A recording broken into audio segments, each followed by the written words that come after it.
Hello বন্ধুরা, আজকের এই অসাধারণ গল্পে তোমাদের স্বাগত। আমার নাম শর্মিলা। আমার বয়স ২৩ বছর। আমার বাড়িতে আমি, আমার মা বাবা আর বড় ভাই থাকি।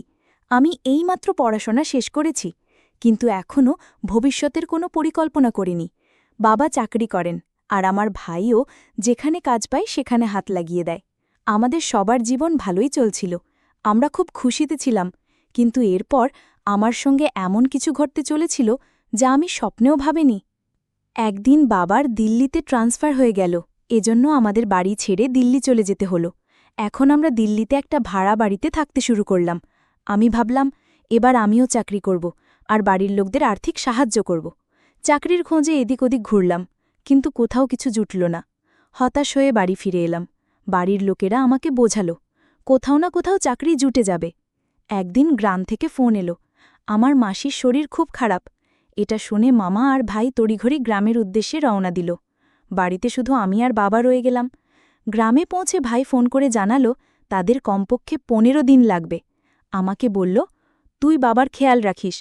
আসলে বাবা প্রতিদিন রাতে ঘুমোতে যাওয়ার আগে মদ খান। মদ খেয়ে তিনি এমন অবস্থায় চলে যান যে কিচ্ছু বোঝেন না।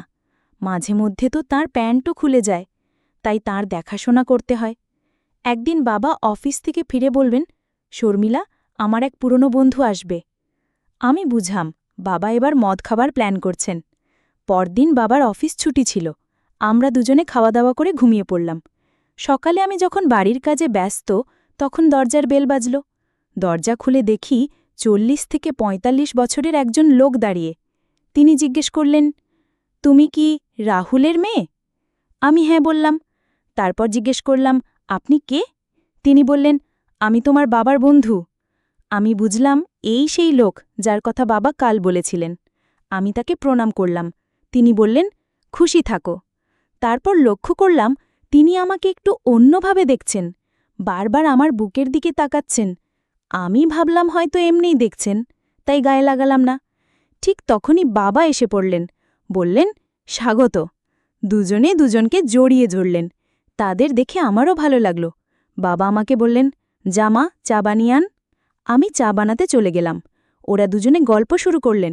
চা বানিয়ে আনলাম, দেখি দুজনে হাসি ঠাট্টা করছেন।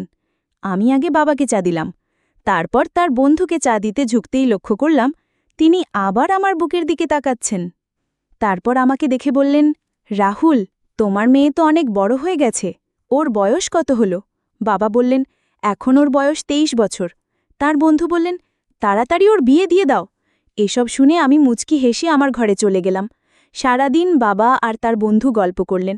সন্ধ্যা হতেই আমি বুঝলাম আজ এরা পার্টি করবে।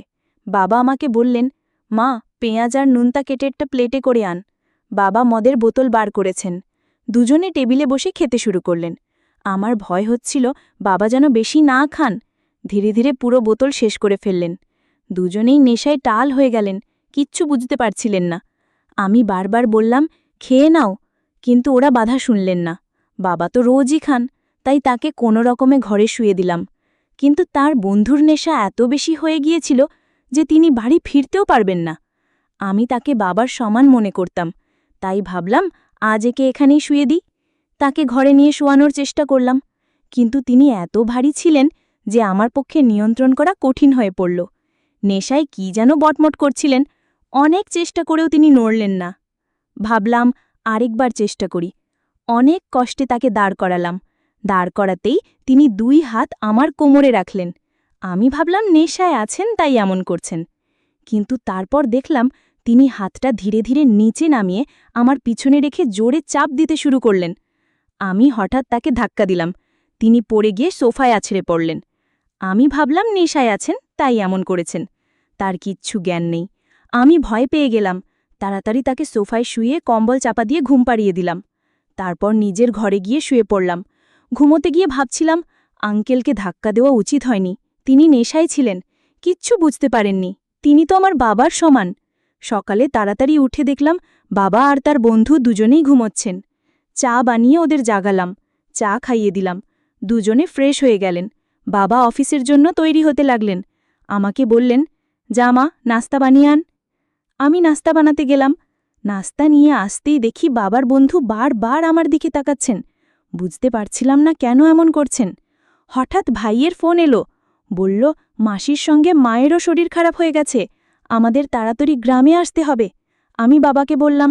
বাবা বললেন, তুই এখানে থাক, আমি একা গ্রামে যাচ্ছি। আমি বললাম, বাবা আমি একা এখানে কিভাবে থাকব, আমার ভয় করে।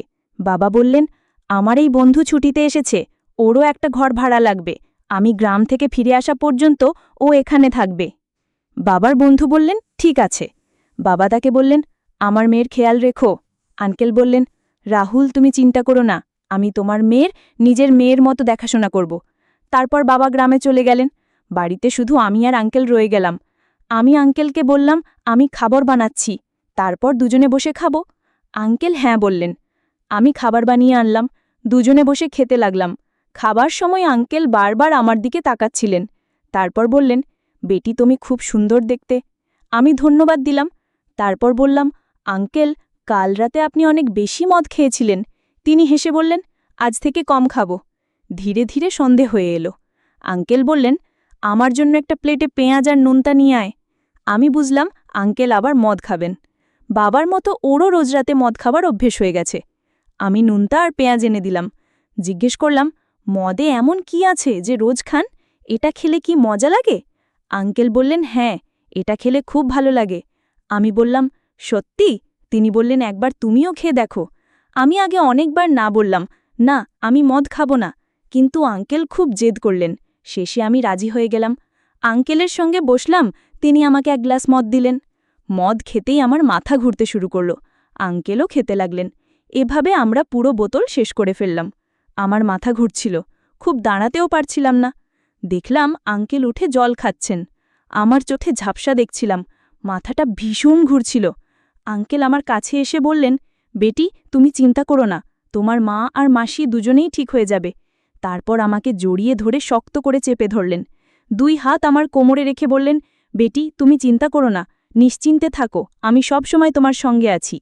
আমি নেশায় ছিলাম, তাই কোনো রকমে কথা বলতে পারছিলাম না। নেশা এত বেশি হয়ে গিয়েছিল যে হাঁটতেও পারছিলাম না। তারপর মাটিতে পড়ে গেলাম। আঙ্কেল আমাকে কোলে তুলে তার ঘরে নিয়ে শুয়ে দিলেন। দরজা বন্ধ করে আমার পাশে শুয়ে পড়লেন। বাইরে খুব জোরে হাওয়া বইছিল। আমার কিচ্ছু মনে নেই, আমার অবস্থা খুব খারাপ ছিল। আঙ্কেল একটা কম্বল নিয়ে আমার গায়ে দিলেন। তারপর নিজেও কম্বলের নিচে ঢুকে পড়লেন। আমরা দুজনে বিছানায় শুয়ে কম্বল মুড়ি দিয়ে ঘুমোচ্ছিলাম। আঙ্কেলের খুব ঠান্ডা লাগছিল, তাই তিনি আমাকে শক্ত করে জড়িয়ে ধরলেন। আমার অবস্থা আরও খারাপ হয়ে যাচ্ছিল। নেশায় আমার কিছু জ্ঞান ছিল না। তারপর কখন ঘুমিয়ে পড়লাম জানি না। সকালে উঠে দেখলাম আমার হাত পা খুব ব্যথা করছে। তারপর দেখলাম আঙ্কেল আমার পাশে ঘুমাচ্ছেন। তিনি পুরোপুরি কাপড় খুলে শুয়ে আছেন। আমি ভয় পেয়ে গেলাম। তারপর দেখলাম আমারও অর্ধেক কাপড় খোলা। আমি আরও ঘাবড়ে গেলাম। বিছানা থেকে নামতে গিয়ে খুব জোরে ব্যথা অনুভব করলাম, সারা শরীরে ব্যথা। তাড়াতাড়ি কাপড় পরে হাঁটার চেষ্টা করলাম, কিন্তু ব্যথার জন্য হাঁটতেও কষ্ট হচ্ছিল। ব্যথা এত বেশি ছিল যে আমি বুঝে গেলাম রাতে আঙ্কেল আর আমার মধ্যে কিছু ভুল হয়েছে। আমি ভয়ে কান্না শুরু করে দিলাম। মনে মনে ভাবতে লাগলাম, যদি এটা বাড়ির লোকেরা জানতে পারে তাহলে কি করব? তারপর তাড়াতাড়ি গোসল করে তৈরি হয়ে নিলাম। বাইরে আসতেই দেখি আঙ্কেল সেখানে আছেন। তিনি আমাকে জিজ্ঞেস করলেন, কাল রাতে মদ কেমন লাগলো, ঘুম কেমন হলো? আমি বললাম, মদ খেয়ে আমি খুব বড় ভুল করেছি। আঙ্কেল বললেন, কিচ্ছু হয়নি, আমার তো কাল রাতে খুব মজা লেগেছে। আমার জীবনের সবচেয়ে বড় দিন ছিল, এমন দিন আর আসবে না। সত্যি আমার খুব ভালো লেগেছে। আমি সব বুঝে গেলাম। আমি আমার ঘরে চলে গেলাম। আধা ঘন্টা পর বাবা ফিরে এলেন। বাইরে আসতেই বাবা বললেন, মা আর মাসির শরীর এখন ঠিক আছে। তারপর আঙ্কেলকে জিজ্ঞেস করলেন, আমার মেয়ে তোমাকে বিরক্ত করেনি তো? আঙ্কেল হেসে বললেন, না, ও তো খুব শরীফ আর ভোলাভালা, আমাকে একটুও বিরক্ত করেনি। আমি সব বুঝতে পারছিলাম। আমি ঘরে চলে গেলাম।